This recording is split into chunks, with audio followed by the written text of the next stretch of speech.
Assalamualaikum warahmatullahi wabarakatuh. Kembali lagi dalam channel Uncle Wira. Uncle kali ini kembali dengan SKB Cat Dosen Kemendikbud untuk Etika dan Tridharma Perguruan Tinggi. Namun dalam video kali ini kita akan fokus pada pengabdiannya ya. Gini, jadi Tridharma itu kembali untuk mengingatkan bahwa ada pengejaran ya, pengejaran, kemudian ada penelitian, ah, dan kemudian yang ketiga ada pengabdian. Nah, bedanya, namun pada video kali ini kita akan fokus pada pengabdian. Bagaimana sih melihat judul pengabdian, kemudian bagaimana sih melihat karakteristik pengabdian dan penelitian itu secara perbedaannya ya, secara mendasar. Namun di dalam video ini untuk pengabdian, maka kita akan fokuskan pada bagaimana melihat judul-judul pengabdian, walaupun kita akan nanti soalnya juga ada kadang menentukan rumusan masalah, metode riset yang tepat untuk bentuk-bentuk soal pengabdian. Namun teman-teman harus berhati-hati karena di dalam soal SKB cat dosen itu nanti tidak ada clue-nya ya. Jadi teman-teman harus betul-betul paham bahwa ini soalnya pengabdian. Jadi nanti kita lihat konten soalnya saja yang ditanyakan apa. Nah, salah satu ciri-ciri daripada judul pengabdian itu pengabdian itu kegiatannya itu berdampak langsung ya. Jadi kegiatannya itu berdampak langsung ya, berdampak langsung dan bersentuhan langsung dengan masyarakat ya, gitu. Jadi apa dampak langsung yang bisa didapat oleh masyarakat? Makanya pengabdian itu disebutkan pengabdian kepada masyarakat ya.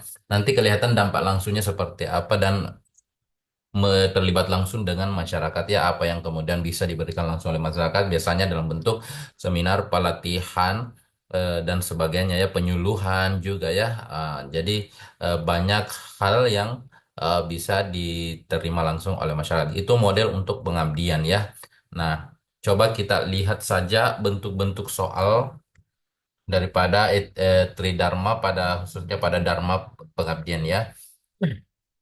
Oke, untuk soal Dharma pengabdian kepada masyarakat, yang pertama adalah masyarakat sebuah desa banyak bekerja sebagai seorang nelayan. Mereka setiap hari apa? Setiap hari, setiap hari ya, memiliki hasil tangkapan yang banyak, ikan yang melimpah ya dari laut.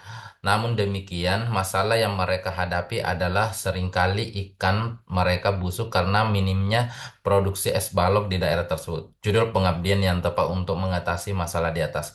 Jadi masalahnya kita fokus dulu, lihat masalahnya adalah ikannya seringkali busuk ya, busuk. Karena kenapa? Karena minimnya produksi eks balok. Ya, jadi ini penyebabnya ya.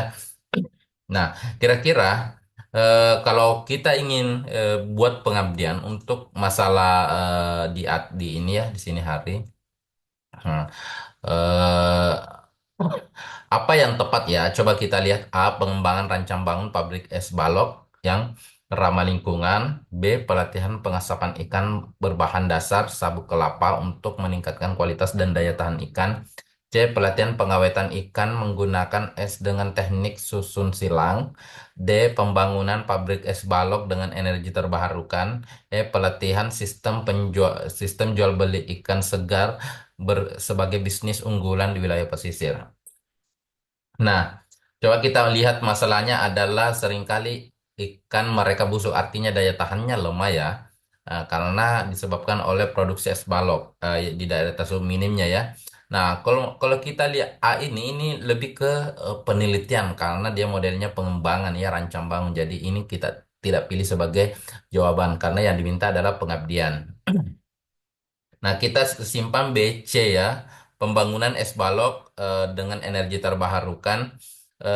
Kasusnya adalah ini masih tidak berdampak secara langsung ya, tetapi ini proyek jangka panjang ya. Proyeknya jangka panjang ya. Ah, Proyek panjang ini ya. Hmm. Sementara masalahnya adalah ini tadi ikannya selalu busuk kalau padahal setiap hari ikan melimpah ya. Pelatihan sistem jual beli ikan segar ini lebih kepada sistem jual belinya, bukan untuk mengatasi masalahnya ya. Coba kita lihat pelatihan pengasapan ikan. C. Pelatihan pengawakan ikan menggunakan S dengan teknik susun silang. Nah, C ini tentunya kita gugurkan ya sebagai jawaban karena masalahnya adalah minim produksi es balok. Sementara yang C ini menginginkan pengawetan ikan dengan menggunakan es. Ah, berarti ini tidak akan terpilih sebagai jawaban. Jadi jawaban yang tepat adalah B ya, pelatihan pengasapan ikan berbahan dasar sabuk kelapa untuk meningkatkan kualitas dan daya tahan ikan. Jadi ikan-ikan mereka itu tidak mesti harus di kalau belum terjual langsung mereka tidak mesti harus mengawetkan dengan es balok ya, tapi menggunakan sistem pengasapan untuk menjadikannya ikan asap itu juga adalah salah satu metode agar ikan dapat bertahan lama dan dijual dengan harga yang lebih tinggi. Jadi menurut Uncle jawaban yang lebih tepat untuk mengatasi masalah di atas adalah B ya. Oke, seperti itu. Nah, ini ya penjelasan bahwa jawaban pilihan B langsung menjawab permasalahan yang muncul dalam soal, yakni soal daya tahan ikan melalui sistem pengawatan ikan asap. Oke, langsung kita lihat soal nomor 2. Namun sebelumnya teman-teman bisa mengikuti persiapan bimbel Uncle Wira dengan layanan sebagai berikut. Bisa menghubungi kontak person melalui WA. Kelas ini akan dilaksanakan hari Senin 25 November 2024. Jadi yang ingin bergabung segera di situ nanti teman-teman akan disiapkan praktek mikro teaching 1 2 3 dan praktek wawancara 1 dan 2. Oke, kita lihat soal berikutnya. Soal Dharma pengabdian pada masyarakat yang kedua ya. Angka penderita penyakit DBD di Indonesia semakin meningkat dari tahun ke tahun. Berdasarkan hasil penelitian, penderita penyakit DBD banyak dialami oleh masyarakat di sekitar yang bermukim di sekitar Muara ya. Rawa, sorry. Sekitar Rawa ya. Yang bermukim masyarakat yang bermukim di sekitar Rawa. Untuk mengatasi hal tersebut, pengabdian yang tepat dilakukan adalah A. Pelatihan pola hidup sehat untuk menghambat laju angka pertumbuhan penderita DBD. B. Penerapan sistem 3M untuk mencegah tumbuh kembangnya nyamuk Aedes aegypti. C. Pengenalan karakteristik nyamuk yang menyebabkan munculnya penyakit DBD. D. Pelatihan cara penanganan perkembangbiakan nyamuk Aedes aegypti. E. Pelatihan tata cara membasmi nyamuk Aedes aegypti melalui sistem 3M+1.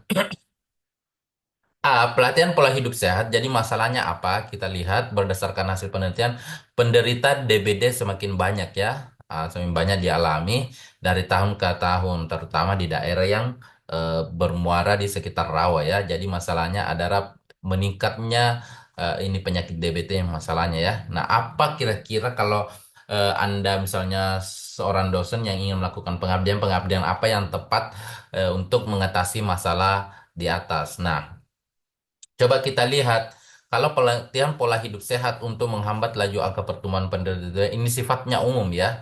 Berarti untuk dipilih sebagai jawaban itu kurang tepat ya.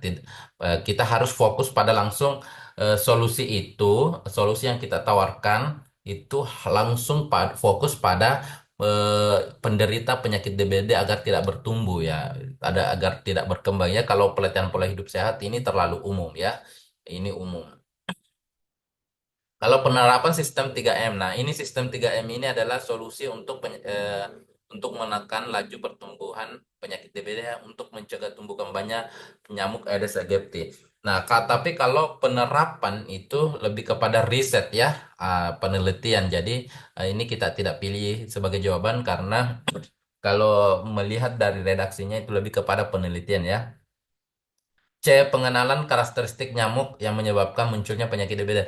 Jadi kalau hanya kita kenal karakteristiknya belum tentu bisa mengatasi masalahnya ya. Kalau cukup dikenal, jadi yang dibutuhkan adalah solusi apa ya. Nah, berarti ini salah. Pelatihan cara penanganan perkembangbiakan nyamuk Aedes aegypti. Oke. Coba kita bandingkan D dan E-nya. Pelatihan tata cara membasmi nyamuk Aedes aegypti melalui sistem 3M+1. Jadi 3M+1 ini adalah solusi juga ya untuk apa, menekan laju pertumbuhan penyakit DBD yang menyebar melalui nyamuk Aedes aegypti. Nah, namun perbedaannya di D itu hanya menangani perkembangbiakan, tetapi induk-induknya kan masih tentunya masih ada. Jadi yang paling tepat menurut Angkel sih adalah pelatihan tata cara membasmi nyamuk Aedes aegypti sehingga indukan yang menyebarkan jentik itu juga bisa terbasmi ya. Jadi kalau indukannya yang dibasmi, tentunya tidak akan terjadi perkembangbiakan berikutnya. Jadi yang lebih tepat menurut Uncle sih ya adalah E. Oke. Jadi coba kita lihat solusinya adalah jawaban E langsung memberikan dampak jangka panjang dalam mengatasi masalah meningkatnya penyakit DBD yang disebabkan oleh nyamuk Aedes aegypti ya. Jadi dampak berkelanjutan yang dimaksud ya. Jadi begini model soal-soal untuk Dharma pengabdian pada masyarakat. Jadi Tridharma itu ada pengajaran, penelitian, dan pengabdian. Dan salah satu model soal untuk Dharma pengabdian itu adalah seperti ini. Biasa menyenangkan judul dan ataukah tema yang tepat untuk biasanya kalau soal-soal di 2023 itu dia bukan judul yang disebut ya, tapi tema penelitian yang tepat ya. Jadi itu poinnya sama saja sih ya. Yang penting di dalam tema atau judul yang ditawarkan di dalam pilihan itu harus menjawab masalah yang ada di dalam soal. Nah, teman-teman harus terus berlatih untuk belajar menjawab, menganalisis soal untuk dharma pengabdian, pengajaran, dan penelitian, begitupun dengan etika-etika pelaksanaan profesi sebagai seorang dosen. Jadi, namun demikian, teman-teman juga harus tetap berlatih juga untuk dimensi-dimensi yang lain seperti dimensi psikologi, dimensi pengenalan dan pemecahan masalah, serta dimensi bahasa Inggris ya. Oke, jadi itu yang sempat Uncle sampaikan dalam video kali ini. Semoga memberi manfaat, dapat membantu teman menjadi ASN di 2024 ini. Tidak ada yang bisa menghalangi teman-teman untuk menjadi ASN di 2024 ini kecuali tiga perkara. Yang pertama rasa malas dari belajar, yang kedua lalai terhadap doa, yang ketiga sombong terhadap takdir. Oleh karena itu, senantiasa belajar, senantiasa berdoa, dan serahkan hasilnya kepada Tuhan Yang Maha Esa.